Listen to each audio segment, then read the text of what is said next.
pero hay una cantidad de mensajes que están dirigidos a ese fenómeno que observábamos en un artículo aparecido hoy en el diario La República con el título Alerta roja por ola de suicidios en Cardona y Florencio Sánchez. Por ejemplo, causas de suicidios son violencia psicológica doméstica, vacío de sentido, falta de escucha disponible. Hay que ayudar activamente, nos dice Marco de Punta Carretas.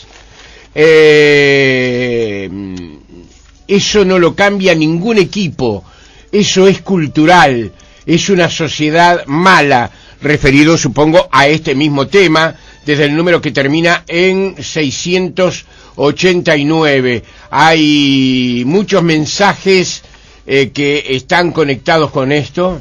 Hay un elogio al suicidio, que los medios de comunicación no lo podemos hacer, aunque lo hiciéramos en un tono absolutamente de seriedad. No lo podemos hacer, eso está, digamos que dentro de las cosas, de las disposiciones que un medio de comunicación tiene prohibido realizar. Me sorprende un elogio al suicidio. Hay gente que no tiene muchos caminos que recorrer y precisamente por eso eligen ciertas cosas que luego se expresan en terminar con su vida. Pero lo raro es que tanta gente haya tomado esa decisión, que es también otro mensaje, ¿no? Habría que investigar. 5 autoeliminaciones en 35 días en un mismo lugar, en un pequeño lugar, es mucho, nos dicen desde el número que termina en 444. Bueno, como estamos viendo, hay mucha información al respecto, mucha opinión al respecto. Estamos recibiendo a la psicóloga Adriana Savio, que ustedes la conocen, ya estuvo con nosotros hace unos días, especialista en psicología forense y criminológica, especialista en maltrato y abuso sexual infantil, que va a presentar el libro Yo nací muerto sobre asesinos seriales el próximo día 18 ¿En dónde, Adriana? Buen día. Buen día, ¿qué tal? ¿Cómo está, Jorge? En el Instituto Colpin, Boulevard, esquina Colorado, a partir de las 18:30. 18:30, ahí está. El libro es editado por... El libro es editado por GIB Editores y va a estar a partir del 19 del mes de junio ya en la librería Renart, en la Universidad Católica del Uruguay, que está dentro, diríamos, físicamente instalada de la Universidad Católica del Uruguay, en adelante para distribuirse por varias librerías después, posteriormente. Ahí está, perdón por derivarme, pero ¿te sorprende concretamente esto que marcábamos hoy como un episodio que realmente nos hace abrir los ojos, ¿no?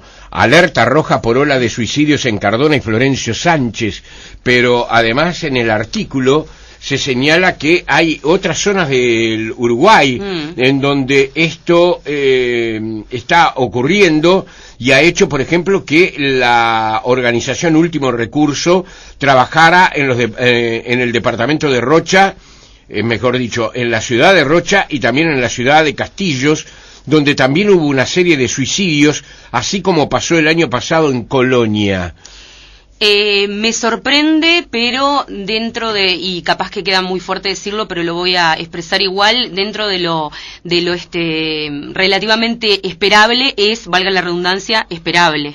Porque en realidad nosotros estamos teniendo una sociedad últimamente bastante violenta, en varios sentidos de la palabra, y, son temas que nos generan mucha angustia. Y que de alguna manera tenemos que lograr empezar a poder bajar esa angustia a través de la acción, como están haciendo acá, que están proponiendo en el artículo justamente poder trabajar con esas poblaciones, que en realidad somos todos, o sea, ¿qué es lo que nos está pasando a nosotros los uruguayos, de alguna manera, frente al fenómeno del suicidio? Aclarar que sí tenemos, y es esperable, desgraciadamente, estas olas de autoeliminación en función de los índices altísimos de depresión, por ejemplo. nosotros sufrimos.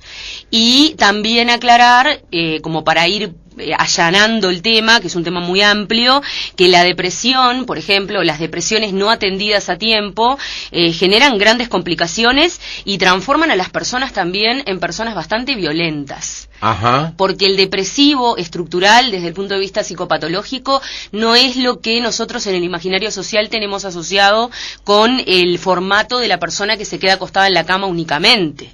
La persona que está sufriendo un cuadro depresivo sufre o diríamos atraviesa muchos procesos de angustia que son desestructurantes y se transforman en personas muy agresivas y muy violentas para el contacto, diríamos, social y el vínculo con otros. Esto no es un elemento menor, porque cuando aumentan las poblaciones, diríamos, que sufren depresión y depresión no atendida a tiempo correspondientemente, y no me refiero únicamente a toma diríamos de medicación, porque no necesariamente lo implica, sino cuando no son atendidas correspondientemente, nosotros en realidad como sociedad crecemos en valores de violencia, diríamos, entre pares. Nos tornamos violentos y nos tornamos también muy agresivos entre nosotros mismos, que es lo que está pasando al día de hoy en nuestra sociedad. Salimos a las calles y nos encontramos con personas que capaz que se tornan violentas u hostiles en el trato. Así es. Y es todo en realidad como una gran, diríamos, asociación de factores, ¿no, verdad? El elemento suicidio, que vendría a ser un dispositivo que hay que trabajar desde distintos ámbitos porque es multicausal, lo más, diríamos, básico que tiene como esencia es la necesidad de quitarse la vida, necesidad entre comillas, por supuesto, por por un dolor, que creo que inclusive uno de tus oyentes muy bien lo señaló, por un dolor frente a la existencia. Ajá. O sea que estamos hablando de alguien que considera que ya no tiene valor el hecho de seguir viviendo. Y ese fenómeno es detectable si hay una correcta atención temprana desde la salud.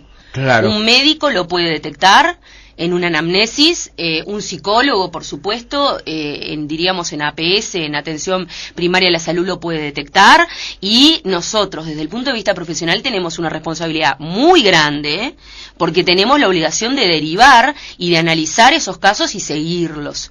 Que a mí me consta que al día de hoy, y he trabajado y trabajo en muchísimas instituciones públicas, a veces no sucede, se nos escapa ese paciente o no se hace el seguimiento correspondiente, y es una persona que se va, diríamos, con una carga extra, diríamos, para sus hogares, y después tenemos problemas mucho mayores, ¿no, verdad? Ahí está. Mira, Ricardo del Cordón te dice lo siguiente, que si es el mismo cuadro el que presenta un suicida solitariamente a un episodio de suicidios que se reiteran en diversas personas, ¿no? Eso es lo que pregunta. ¿Cómo se analizaría, diríamos? Sí, también te quiero decir, perdón, aprovecho, desde el número que termina en 544, preguntan, ¿se parece a esos pactos raros que llegan, que se han visto en el exterior, donde hay gente que se suicida? Bueno, las especulaciones pueden ser infinitas, no estamos hablando de eso, ¿no? Claro, no, los pactos suicidas a los que creo que se refiere el último oyente, ahora voy con la primera pregunta, en realidad desgraciadamente están siendo bastante comunes de ver en poblaciones adolescentes, por ejemplo, en la clínica. Aparecen, y de hecho es el caso que sucedió con esta chiquita de Argentina hace menos de una semana atrás, creo que más específicamente el sábado que pasó, sí. Nombrada Paola Gómez, que ella de hecho sufría una situación de violencia en el medio escolar porque sufría bullying, estaba siendo acosada por sus compañeros. 10 años de edad, ¿no? Sí, 12 años de edad, muy jovencita, y aparentemente lo que se está rastreando, nosotros estamos en contacto con gente allá en Argentina, es que habría existido una especie como de pacto suicida, inclusive ella levantando imágenes en sus redes sociales vinculadas al tema, ¿no? Con respecto a esto del suicidio solitario, si es igual o similar o maneja características similares a una población que podemos detectar con determinadas características que comete el acto suicida, no sé, habría que analizarlo más específicamente con respecto a los casos propiamente. Claro, ¿no? Habría que tener más información, además caso por caso. El suicidio es una conducta, por supuesto, totalmente, diríamos, por fuera de lo esperable a nuestras historias de vida, que en realidad tiene un basamento en la percepción del vacío y de la desvitalización. La persona siente que, diríamos, no tiene sentido seguir viviendo. Entonces hay una asociación muchas veces también, por ejemplo, a distintas maneras de quitarse, entre comillas, la existencia, porque no es solamente a través del suicidio. Por ejemplo, la gente que consume sustancias en su acto adictivo también busca una suerte de escapismo frente a la realidad, que es relativamente parecida y tiene semejanzas con esto de quitarse la vida. Nada más que en esto de quitarse la vida es total, ¿no verdad? Diríamos la decisión, y es terrible. El asunto es poder empezar a trabajar, bueno, a ver, ¿por qué nos está pasando esto como sociedad, no? Claro. O sea, ¿qué estamos viviendo en cuanto a los niveles de violencia? ¿Qué nos está sucediendo a todos? Porque aparte el suicidio, no tenemos que olvidarnos que es una figura criminológica de altísimo impacto a nivel social. Por eso de hecho se preservan los datos y se evita, diríamos, poder promover. Difundir, claro. Porque de hecho nunca... Hay un efecto contagio, ¿no? Puede haber un efecto contagio, pero evidentemente las personas que caen en esto ya tienen una vulnerabilidad o determinadas circunstancias psicológicas que los acercan a que puedan creer esto como una opción. No es ninguna opción y ningún tipo de salida viable el pensar en quitarse la vida. O sea, todo siempre tiene una solución, el tema es que hay que buscarla. Lo que pasa es que ahí aparecen los elementos depresivos cuando la persona dice no siento la fuerza como para buscar la salida al problema que estoy viviendo. Claro. Entonces hay que atender también los indicadores tempranos de depresión, de angustia, de tristeza, etcétera, ¿no verdad? Que no son menores. Elena de Piriápolis dice que te pregunta hoy, sí, y afirma que la depresión es la enfermedad de nuestro tiempo en el mundo. Nosotros está muy bien la observación, nosotros estamos asistiendo a una era que es la era posmoderna, donde en realidad el sujeto se empieza a transformar en un objeto ya, de alguna manera. Y desgraciadamente nuestra contemporaneidad posmoderna nos bombardea con esa idea y nos transformamos en seres objetables de alguna manera. Esto no es un elemento menor, y está muy asociado a todos estos fenómenos porque tiene que ver con esto de la pseudo creencia inconsciente de si yo, diríamos, interrumpo mi vida, posteriormente se van a solucionar los problemas. Claro. Y en realidad está la fantasía instalada de que es imposible, después de interrumpida la vida ya no hay solución de problema viable, diríamos, ni tampoco la interrupción puede ser una solución válida. Y esto tiene que ver, bueno, con esto que está señalando el oyente, ¿no verdad? Sí, es verdad. Asistimos a una era donde en realidad la depresión está siendo como el gran mal, diríamos, en términos generales. Pensemos, por ejemplo, en las psicosomatizaciones, la fibromialgia. Sí. Que es un dolor general del cuerpo, es un dolor frente a la existencia. Los médicos no le encuentran una causal biológica. Mirá lo que dice Daniela. Sí, Daniela dice, la gente se suicida porque ha dejado de creer en Dios. Bueno, mirá que esa es una explicación distinta, pero es atendible. Es dejar de tener una creencia o una fe en un sentido para vivir. Claro. Está muy bien. Desde el número que termina en 915 te dice, dígale a Adriana que no deje de observar que todos estos casos se dan en el interior de la República. Sí, como no, es muy importante la observación. De hecho, en Fray Marco yo estoy invitada y fui convocada por todo el pueblo justamente ahora, la semana que viene o la siguiente, para poder trabajar con toda la población el fenómeno que se dio, que fue una situación tristísima, de la chica baleada en la puerta de una escuela. Fue una muchacha que fue baleada en la puerta de una escuela cuando llevaba a su hijo por una situación de violencia doméstica, y por supuesto que sí, el interior es muy golpeado, pero a ver, tenemos que, y está muy bien la observación, dar una lectura extra. En el interior aparecen vivencias de la soledad de manera mucho más profundas y agudas que en las urbes, que en la ciudad propiamente, que en la capital. Este elemento no es menor, y frente a factores de depresión temprana es complejo. Por eso yo siempre lo que recomiendo es consultar. Si nosotros estamos sintiendo que, por ejemplo, nos cuesta despertarnos de mañana, nos sentimos malhumorados por todo lo que se nos atraviesa en las circunstancias de vida, empezamos a tener sentimientos de tristeza o inclusive ideaciones o pensamientos acerca de esto de quitarnos nuestra existencia, hay que consultar obligatoriamente al servicio de asistencia que tengamos más cercano. No quiere decir que a uno, como yo siempre le digo a mis pacientes, lo mediquen y lo dejen como una planta, no pasa por ahí, pasa porque necesitamos ayuda. Claro. Y tenemos que dejarnos ayudar también. Ahí está. Y aquí la pregunta de Francisco, que está conectada con lo que decís. Francisco de Malvin dice, ¿de qué manera se puede prevenir y anticipar que alguien está por quitarse su vida?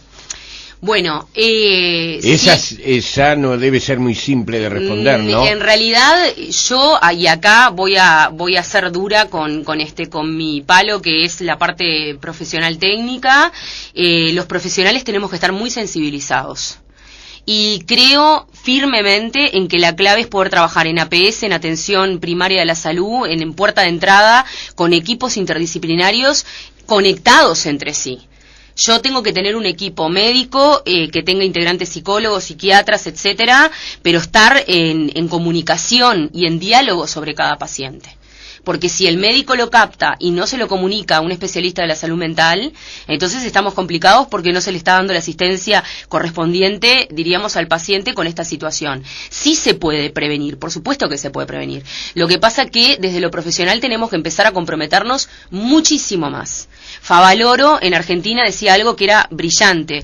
Si uno es, diríamos, profesional de la salud, tiene el triple de responsabilidad frente a este tipo de casos. Uh-huh. Porque digo, es mucho más la responsabilidad que nosotros tenemos si no los evidenciamos que la que puede tener otra persona que no está en el ámbito de la salud para prevenir, por ejemplo, ¿no? Ahí está. Bueno, Adriana, perdón por haberte derivado del tema central, ¿no? El tema central que estaba conectado concretamente a este libro que aparecerá en los próximos días, el 18 más específicamente, y que se titula Yo nací muerto, asesinos en serie, historias de amor del victimario, perfilación criminal y estudios de casos. ¿Qué es esto de historias de amor? Bueno, que tiene mucho que ver con todos estos temas que estuvimos hablando hace unos minutos, porque justamente tiene que ver con esto de poder empezar a acercarnos al fenómeno de la violencia desde otra posición, desde una posición mucho más protegida para poder comprenderlo, desarmarlo y prevenirlo. Por eso, historias de amor, porque en realidad son 10 relatos verídicos de 10 casos, de 10 historias de vida de sujetos que pasaron a la comisión serial de sus homicidios. No es una apología, ni muchísimo menos de sus actos, sino todo lo contrario. En realidad yo me paro en sus historias de vida desde que nacen hasta que entran en la carrera criminal. Y trato de analizar en este libro cuáles son los factores desde el punto de vista subjetivo y diríamos de la coyuntura histórico-social de la cual ellos derivan, que inciden en que ellos decidan tomar el camino de la criminalidad para llevar adelante sus vidas. Uh-huh. Entonces, por eso historias de amor, porque en realidad es desde el nacimiento y sus procesos de afectivización y desafectivización también. Porque en estos sujetos lo que nosotros encontramos es que quizás no eligiendo el camino de la autoeliminación, actúan de alguna manera la desvitalización a través de esto de cometer sus crímenes. Entonces, me parecía muy importante entonces desentrañar justamente esta esencia que me parece que es clave, ¿no? Creo que es la base como para poder empezar a prevenir y cortar los procesos antes de que estos sujetos se reproduzcan, ¿no? Claro. Desde el número que termina en 364, Se dice, ¿cuántos son los individuos que reinciden concretamente en estas conductas? Bueno, en estas conductas, en realidad... No sé si lo dice por este tema o por el anterior, ¿sabes? Ah, por el de suicidio. Sí, pero, bueno, tomemos... En los dos casos, en el caso, diríamos, de las conductas de autoeliminación, las reincidencias son altas. De hecho, la persona que ya está decidida tiende a, diríamos, ensayar ese acto, como fue el caso, por ejemplo, de la chiquita en Argentina. Ella ensayaba esta conducta, pero a ver, por eso yo hago especial hincapié en esto. ¿Quién estaba observando a esa niña? ¿Quién le hacía un seguimiento del proceso que estaba sufriendo? Ella era una acosada en la escuela y nadie, diríamos, había captado esa realidad ni la estaba trabajando desde el punto de vista psicológico. ¿Esa es una realidad muy ajena a la uruguaya, por ejemplo? No, para nada. No es una realidad ajena y de hecho, hablando de realidades ajenas, por eso yo en el libro trabajo casos, en este libro, que es el previo a una tríada que voy a trabajar, trabajo casos extranjeros y explico en la introducción que... desgraciadamente, pero al mismo tiempo también desde lo consciente, tenemos que darnos cuenta que todos estos casos no son ajenos a nuestra sociedad. Nosotros estamos permeables a esto porque somos parte de la humanidad toda. Claro. Es una cara oculta que trata de ser evitada y negada, ¿no?, por todos nosotros, pero digo, hay que conocerla para empezar a desarmarla y para empezar a poder prevenir realmente, ¿no, verdad?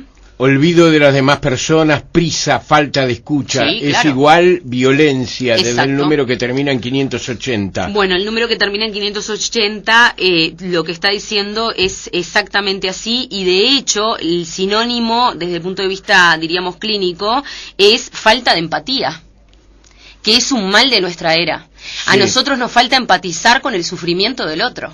Y eso nos atraviesa a todos y especialmente muchas veces a los profesionales de la salud que no atienden o no escuchan debidamente. Entonces, yo no puedo pretender que alguien que no tiene los instrumentos desde el punto de vista técnico se autocure a sí mismo. Si viene a pedir ayuda, yo tengo que ser permeable a esa petición y necesito para eso tener muy agilitada, diríamos, y una gimnasia muy desarrollada en cuanto a la empatía. De hecho, en los casos de estos hombres que cometieron serializaciones de homicidios, nos encontramos justamente con un indicador de bajísima empatía, porque ya no la reciben desde la madre. Entonces uno no puede dar lo que no recibió muchas veces. No sabemos hablar, no sabemos discutir. Exacto. No sabemos ponernos de acuerdo, desde el número que termina en 613. Los uruguayos sabemos, entre comillas, generar a muchas veces discusiones entre nosotros y conflictos, y nos cuesta mucho interactuar desde un lugar horizontal, abierto y con respeto para la escucha de los planteamientos del otro. Somos muy violentos en ese sentido. Somos, desde el punto de vista simbólico, como diría Bourdieu, violentos simbólicos. Uh-huh. Bastante violentos simbólicos, que de hecho no se olviden que eso es la mecha que enciende después todo un proceso posterior, ¿no? Pensemos en los chicos que sufren bullying, por ejemplo, en los gurises que sufren bullying en las escuelas o violencia entre pares. Eso ya es el inicio de una carrera, diríamos, de vivencia de violencia diríamos, en sus historias de vida. Eso tiene que ser interceptado. Estos hombres de los que yo hablo en el libro tienen todos los 10 casos antecedentes de violencia en las instituciones educativas. Bien. Se nos terminó el tiempo. Por ejemplo, desde Cardona hay mensajes a patadas.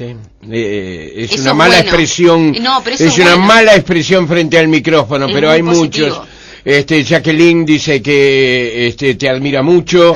Rubén de Positos, que orientás y sos muy clara y que tenés que estar más a menudo. Muchas gracias. También desde Walter de Cardona dice si estamos en un mundo convulsionado. Sí, ya lo dijiste hoy, ¿verdad? En un mundo muy agitado, donde en realidad yo, sin ánimos de quedar como ingenua, ni cursi, ni muchísimo menos, puedo terminar, si te parece, Jorge, con una frase que es una maravilla, que el otro día estaba revisando, un día a la Madre Teresa de Calcuta se le acercan y le dicen: madre, ¿por qué usted hace todo esto si en realidad no tiene un paralelismo real con todo el sufrimiento del mundo? Porque usted esté salvando a 4, le dé de comer a 4, no beneficia en nada a la humanidad. Y ella dijo: es en realidad como una gota en el océano, pero si esa gota no existe, el océano tendría una gota menos. Qué fantástico, ¿no? El bullying entra al hogar por las redes desde el número que termina en 580. Sí, exacto. Ciberbullying. Ahí está. Dentro de todas las culturas o países, ¿cuáles son aquellos con menos suicidios y por qué será? Desde el número que termina en 364. Al número que termina en 364. Los países en realidad que tienen menos índice de suicidio son los que tienen más alta la tasa de maternaje. ¿Qué es el maternaje? Es lo que yo también estoy analizando en, diríamos, mi edición, mi publicación. Es muy importante poder empezar a prevenir desde un trato correspondiente y amable de las madres a sus hijos, pero ya desde el prenatal. Y en realidad esto se está analizando desde el punto de vista de la neuropsicología al día de hoy en investigaciones forenses, y se ve que todos los sujetos que después continúan carreras criminales o cometen actos de quitarse la vida tienen antecedentes en lo materno muy complejos y comprometidos. Bien, Georgina dice que también ella cree que hay tantos suicidios porque la gente ha dejado de creer en Dios. El tema de la creencia y la esperanza es muy importante. Ese es otro tema. Pero es muy importante. Ese es otro tema. Le agradezco a la gente que nos ha escrito. Señores, ha estado con nosotros la psicóloga Adriana Savio, especialista en psicología forense y criminológica, especialista en maltrato y abuso sexual infantil. Presenta el libro Yo nací muerto sobre asesinos seriales el día 18. Vamos a estar hablando con ella seguramente la próxima semana. Es un libro que en realidad deja, y quiero aclarar esto, perdóname Jorge, 3 segundos, la esperanza instalada. No es un libro a partir de la desesperanza. Yo creo que la esperanza no la podemos perder nunca, y de hecho si hay personas que tienen como esta vulnerabilidad a perderla, hay que volverlas a encauzar en el camino. Rafael te pregunta dónde puede comprar el libro que tú lo dijiste. A partir del 19 de junio en librería Renart Libros. Renart Libros, que está dentro de la Universidad Católica. Dentro de la Universidad Católica. Y después por varias más va a estar. Ahí está, seguramente de eso vamos a estar informando. Gracias, Adriana Savio. Nos vemos la semana próxima. ¿Cómo no? Señores, esto es Tiempo Presente. Son las 9:37 de la mañana.